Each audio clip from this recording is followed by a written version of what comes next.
ఓం మహాగణాధిపతయే నమః. ఓం గురుభ్యో నమః. ఓం శ్రీమాత్రే నమః. పరమేశ్వర స్వరూపమైనటువంటి జ్యోతిష, వాస్తు మరియు ఇతర అనేకమైనటువంటి శాస్త్రంలో మనకు అందించినటువంటి మహర్షులకి నమస్కారం. హయగ్రీవ హయగ్రీవ హయగ్రీవేతి యోగదయత్తస్య నిస్సగతైవాని జహ్నుకన్యా ప్రవాహవత్ అరుణాం కరుణాతరంగితాక్షీం ధృతపాశాంకుశ పుష్పబాణచాపాం అనిమాదిభిరావృతాం మయూకైః అహమిత్యేవ విభావయే భవానీం శ్రీమాత్రే నమః. ప్రేక్షకులకి ఆ లలితాంబిక అమ్మవారి యొక్క అనుగ్రహం పరిపూర్ణంగా కలగాలని మనస్ఫూర్తిగా కోరుకుంటూ నేను మీకు ఈరోజు చెప్పబోయేటువంటి అంశం ఏమిటి అంటే, మనకి గనక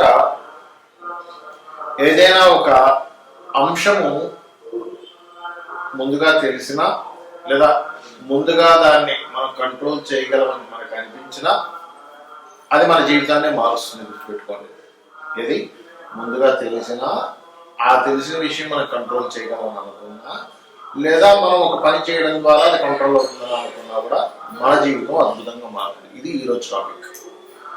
అది ఎలాగా అంటే 3 విషయాలు ఇక్కడ.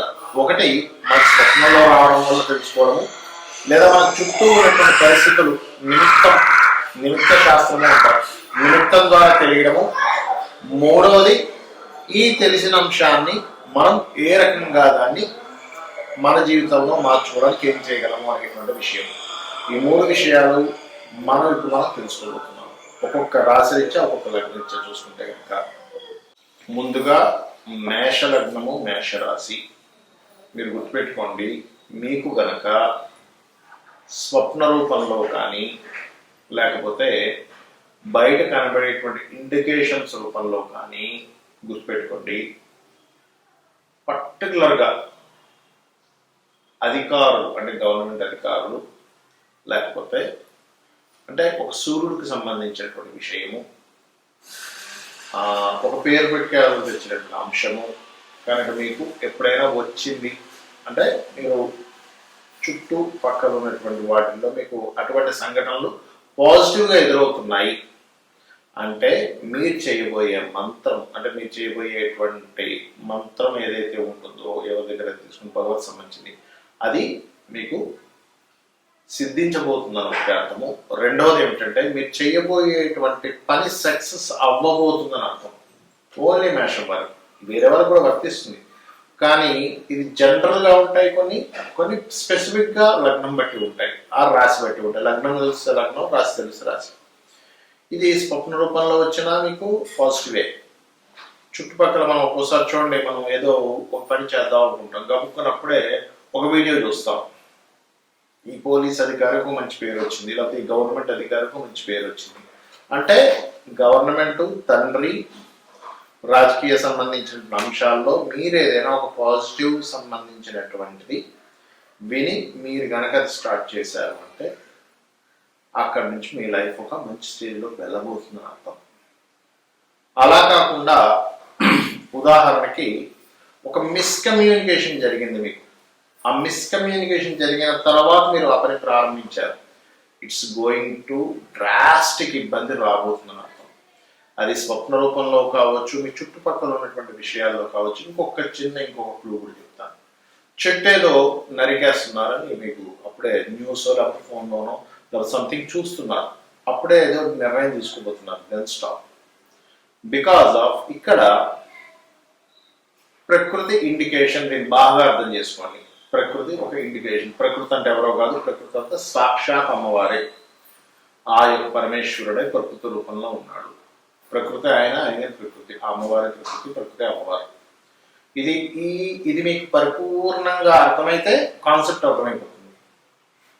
అలాగే జనరల్గా కూడా మనం చూడండి, ఏదైనా ఒక పని ప్రారంభించే ముందు ఫోన్లో ఒక సంథింగ్ డిస్టర్బెన్స్ అయినటువంటి ఒక విషయం తెలుస్తుంది, లేకపోతే ఎవరితో గొడవ అవుతుంది. ఎందుకంటే మీరు పర్టికులర్గా, ఇది మేషం వారికి ఎక్కువగా బికాస్ ఆఫ్ కమ్యూనికేషన్స్ రూపంలోనే ఇది ఇండికేట్ చేస్తుంది మీకు.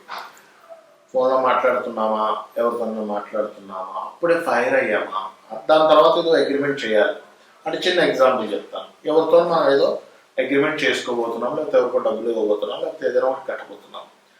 జస్ట్ కొన్ని నిమిషాల ముందు లేదా ఆ రోజు ఉదయం మీకు ఒక మిస్కమ్యూనికేషన్తో నిద్ర లేవడం జరిగింది.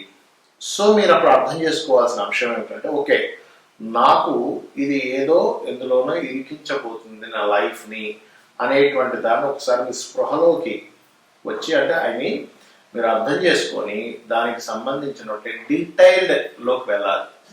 ప్రకృతి ఏం చెప్తుంది అంటే, నువ్వు ఒకసారి చెక్ చేసుకో, నువ్వు ఒకసారి చెక్ చేసుకుంటే వాట్ ఈజ్ వాట్ అనే విషయం నీకు అర్థం అవుతుంది అని చెప్పడం ప్రకృతి యొక్క ఇది. అలాగే మీకు మరొక విషయం ఏంటంటే, ఇది స్వప్నము మరియు చుట్టూ జరిగేటువంటి అంశాలు, అదేవిధంగా ఒక్కొక్కసారి నెంబర్స్ రూపంలో కూడా కనబడుతుందండి. అంటే అట్లాగా ఒక మనం చూడండి ఒకసారి డిసెండింగ్ నెంబర్స్ కంటిన్యూస్గా కనిపిస్తుంటాయి మన కంటికి. అంటే ఏంటి, 8 7 6 5 4 3 2 1 ఇట్లా డిసెండింగ్ అంటే డౌన్ ఫాల్ అయ్యేటువంటి నెంబర్స్. లేకపోతే నేను చాలాసార్లు ఇది ప్రయోగం చేసినప్పుడు ఇలా వెళ్ళినట్టు వెళ్ళి ఒక గీత, ఇలా కిందకి వెళ్ళినటువంటి ఒక గీత కనబడుతుంది. అంటే ఏంటి, సంథింగ్ ఈజ్ మీరు ఆలోచించేటప్పుడు మీ ఆలోచనల్లో ఉన్నటువంటి కొన్ని మనకు తెలియకుండానే కొన్ని సెల్స్, అంటే సబ్ కాన్షియస్ మైండ్ వర్క్ చేస్తూ ఉంటుంది. మరి దీన్ని అధిగమించడం ఎలా? మేషం వారు దీన్ని అధిగమించడం ఎలా? ఇప్పుడు గుర్తుపెట్టుకోండి, మీరు ఏ పని చేసినా ఏది చేసినా కూడా ఒక్కసారి సూర్యభగవాను మనసులో అనుకోవడం స్టార్ట్ చేయండి. అది మీకు ఖచ్చితంగా మిమ్మల్ని రక్షించి దిగుతుంది. లేదండి సూర్యభగవానుడితో పాటు నాకు ఫలానా దైవం ఇష్టము, సూర్యభగవానుడిలో ఆ దైవం ఉన్నాడని భావిస్తూ మీరు వర్క్ చేయండి. ఖచ్చితంగా మీరు గెలిచి తీరుతారు, ఇందులో ఎటువంటి సందేహం లేదు. అయితే ఇప్పుడు నేను చెప్పినటువంటి అంశం ఏదైతుందో దీనికి కొన్ని కండిషన్స్ ఉంటాయి. అదేమిటి అంటే, ఒకటి గుర్తుపెట్టుకోండి, మీకు ఏదైనా ఒక స్వప్నం వచ్చింది అంటే దానికి మీరు ఉదయం దాని గురించి ఆలోచించిన, అంటే స్వప్న శాస్త్రంలో ఉన్న రూల్స్ అండి ఇవన్నీ. ఉదయం పూట దాని గురించి తదేకంగా ఆలోచించిన ఆ స్వప్నం వస్తే దానికి సంబంధం లేదు. లేదా మీరు దాని గురించి ఎవరితోనైనా మాట్లాడినా, లేనట్లయితే మీకు అనారోగ్యంతో ఉండి ఆ స్వప్నం వచ్చినా, మీరు అది ఊహించుకున్న దాని గురించి ఇలా జరుగుతుందని ఊహించుకున్న స్వప్నంలోకి వస్తే ఆ స్వప్నానికి మీకు సంబంధం లేదు, గుర్తుపెట్టుకోండి. ఇక మరొక విషయం ఏంటంటే, ఏదైనా ఒక అంశం, ఏదైనా ఒక గుడ్ సైన్ కావచ్చు, బ్యాడ్ సైన్ కావచ్చు, మీరు ఒక పని స్టార్ట్ చేసే ముందు రిపీటెడ్గా ఇస్తుంది అంటే మీరు అర్థం చేసుకోవాల్సింది ఏంటంటే, it's going to something good or something bad. అంటే అలాగా మనం ఒక పని స్టార్ట్ చేద్దాం అనుకున్నాం, అంతట్లో ఒక ఫోన్ వచ్చి ఒక బ్యాడ్ న్యూస్ వినబడింది, వెంటనే ఆపేయడం మంచిది అక్కడ. ఎందుకంటే ప్రకృతి మీకు చెప్తుంది, ప్రకృతి ఈజ్ ఈక్వల్ టు అమ్మవారు. ఇది గుర్తుపెట్టుకోండి. ప్రకృతి అంటే ఎవరో కాదు, ఈ విశ్వం మొత్తం నిండున్నటువంటిది అమ్మవారు. అది ఈశ్వర రూపం అనుకోండి, ఆ పరమేశ్వర రూపం అనుకోండి, ఆ పరమేశ్వర శక్తి అయినటువంటి అమ్మవారు అనుకోండి. ఇది బాగా అర్థం చేసుకోండి. అలాగే ఒక్కొక్కసారి కొన్నిసార్లు ఏమవుతుందంటే, దీన్ని కొంచెం జాగ్రత్తగా గమనించవలసిన అంశం ఇది ఏంటంటే, కొన్నిసార్లు మన కర్మ తొలగడానికి మనం భగవత్ సంబంధించిన ప్రయత్నాలు చేసేటప్పుడు కూడా కొన్నిసార్లు ఆటంకాలు వస్తాయి. అంటే అలా అంటే ఒక చిన్న దీక్ష తీసుకోబోతున్నాం అనుకోండి, దీక్ష తీసుకునే ముందు కొన్ని ఆటంకాలు వస్తాయి. అప్పుడు ఏంటంటే ప్రకృతిలో ఒక నెగిటివ్ సైన్ ఆపడం. ఎందుకంటే ప్రకృతి అనేటువంటిది పాజిటివ్ నెగిటివ్స్తో సంబంధాలు కలిగి ఉంటుంది. అంటే దేవతా శక్తులతోనే ఉంటుంది, అసుర శక్తులతోనే ఉంటుంది. కర్మ ఉంటుంది. కర్మ ఏం చేస్తుంది అంటే, నువ్వు ఈ దీక్ష తీసుకోవడం వల్ల నువ్వు బాగుపడతావు కాబట్టి నీ యొక్క లైఫ్ అద్భుతంగా వెళ్ళబోతుంది కాబట్టి, అంటే భగవద్ ధ్యానంలో వెళ్ళినప్పుడు నీ యొక్క కర్మ దగ్ధం అవుతుంది. అయ్యేటప్పుడు కూడా కొన్ని ఆటంకాలు వస్తాయి. అలాంటప్పుడు మనం అర్థం చేసుకోవాల్సింది ఏంటంటే, ఓహో దీనివల్ల నేను బాగుపడబోతున్నాను కాబట్టి కర్మ ఆపుతుంది అని అర్థం చేసుకోవాలి. చాలా మంది తెలియక ఏమనుకుంటారంటే, నేను ఈ గుడికి వెళ్దాం అనుకుంటే ఆటంకం వచ్చిందంటే ఆ గుడికి వెళ్ళకూడదేమో, నేను ఈ పూజ చేద్దామంటే ఆటంకం వచ్చింది, నేను ఈ పూజ చేయకూడదేమో అనుకుంటాను. అలా కాదు. దీనికి చిన్న ఎగ్జాంపుల్ చెప్తాను. ఒక పిల్లవాడికి ఒక తల్లి మెడిసిన్ వేస్తుంది, కడుపులో ఏదో పురుగు, ఆ పిల్లవాడు ఏడుస్తాడు. అయ్యో ఏడుస్తున్నాడు కాబట్టి వద్దేమో అనుకుంటే ఎట్లా? ఆ పిల్లవాడు చేదుగా ఉంది కాబట్టి వద్దంటాడు. లేకపోతే పిల్లవాడు స్కూల్కి వెళ్ళడానికి ఇష్టపడట్లేదు కానీ ఆపం కదా. అంటే వీటి ఒక మంచి పనికి మాత్రం వీటికి తీసుకోకూడదు. అంటే అలాగా ఒక ధర్మమైనటువంటి పని చేస్తున్నాము, ఒక లోక కళ్యాణం కోసం పని చేస్తున్నాము, ఒకరికి దానం ఇస్తున్నాము. ఉదాహరణకి పాపం ఒకరికి చదువు లేదు, లేకపోతే పరాణ ఇబ్బందులు ఉన్నా వాళ్ళకి ఏదో డబ్బులు ఇవ్వబోతున్నారు. ఇది మీ సహృదయంతో రిటర్న్ ఎక్స్పెక్ట్ చేసి కాదండి, ఒక దానం లాగా, లేకపోతే ఒక సహృదయంతో ఒక హెల్ప్ చేయబోతున్నారు, దానికి ఇటువంటివి వర్తించవు. ఏమంటే ఒక హెల్ప్ చేయడానికి వెళ్ళబోతున్నా అంటే నాకు మధ్యలో ఆటకం వచ్చింది, హెల్ప్ చేయొచ్చా చేయకూడదు అనేటువంటిది కాదు. ఇది బాగా అర్థం చేసుకోండి. ఈ సైన్స్ అంటే ఈ యొక్క ప్రకృతి యొక్క సంబంధం స్వప్న రూపమా, మన చుట్టూ ఉండేటువంటి ప్రకృతి రూపంలో ఇచ్చే సిగ్నేచర్ ఏవైతే ఉన్నాయో ఇవి మీకు వస్తున్నాయి అంటే మీరు ఒక మంచి దీంట్లో వెళ్ళబోతున్నారు. వీటిని నేను రాసుల వారిగా ఎలా అయితే చెప్పానో దీన్ని ఎట్లా బ్రేక్ చేయాలి, దీన్ని ఎలా సెట్ చేసుకోవాలనేటువంటిది మీరు ఈ రకంగా చేసుకుంటే మీ యొక్క జాతకం, మీ యొక్క భవిష్యత్తు మీ చేతుల్లోనే ఉంటుంది. కాబట్టి దీన్ని బాగా అర్థం చేసుకోండి. అలా కాకుండా మనం ఏంటంటే మనం చాలామంది ప్రకృతి ఏం చెప్తుందో వినం ఫస్ట్. అయితే ఇక్కడ మనకి ఒక చిన్న ఇంకొక ముఖ్యమైనటువంటి అంశం చెప్పి ముగిస్తాను. అదేమిటి అంటే ప్రకృతి చెప్పేది మనకు అర్థం అవ్వాలన్నా, ప్రకృతితో మనం మమేకమై మన జీవితాన్ని గడపాలన్నా ఒక్క విషయం బాగా అర్థం చేసుకోండి. అదేమిటి అంటే మనము ఓపెన్ మైండెడ్తో ఉండాలి. ఓపెన్గా ఉంటేనే మనం దాన్ని తీసుకోగలుగుతాము. చిన్న ఎగ్జాంపుల్ ఎలా అంటే ఒక గిన్నె ఉంది, ఇలా ఉంటే వర్షం పడినటువంటిది ఇందులో స్టోర్ అవుతుంది వాటర్, ఇలా ఉంటే స్టోర్ అవుతుంది. ఎలాగో మనం ఓపెన్గా ఉంటేనే ప్రకృతి మనకి ఇచ్చేటువంటి సిగ్నల్స్ తీసుకుంటుంది. ఓపెన్గా ఉండడం అంటే ఏమిటి చాలా మందికి అర్థం కాదు. నువ్వు అనుకున్నదే అనుకున్నట్టుగా అవ్వాలని కాదు, నువ్వు చెప్పిందే శాసనం అని కాదు, నువ్వు చెప్పిందే జరగాలని కాదు, నువ్వు అన్నదే జరగాలని అనుకోకూడదు, నువ్వు చెప్పింది అందరు వినాలని అనుకోకూడదు. అందరి యొక్క అభిప్రాయాలను నువ్వు స్వీకరించగలగాలి. అప్పుడు నీ యొక్క అభిప్రాయం చెప్పాలి. అవతల వాడు చెప్పిందా మనం చిరాకు పడిపోవడం, కోప్పడిపోవడం, హట్ అని చెప్పి కొట్టిపోయడం చేయకూడదు. ఎందుకంటే మనకున్నటువంటి లిమిట్స్ ఏమిటనేది మనకు తెలియదు. వినండి, ఓపికగా వినండి, అవునా అని అనుకోండి, దాని తర్వాత చర్చించండి, సెట్ చేసుకోండి. చాలా మటుకు ఏమవుతుంటుంది అంటే మనం ఇలా రిజెక్ట్ చేసేటప్పుడు, కోప్పడేటప్పుడు ఏమవుతుంది, ప్రకృతి ఇవ్వడం ఆపేస్తుంది.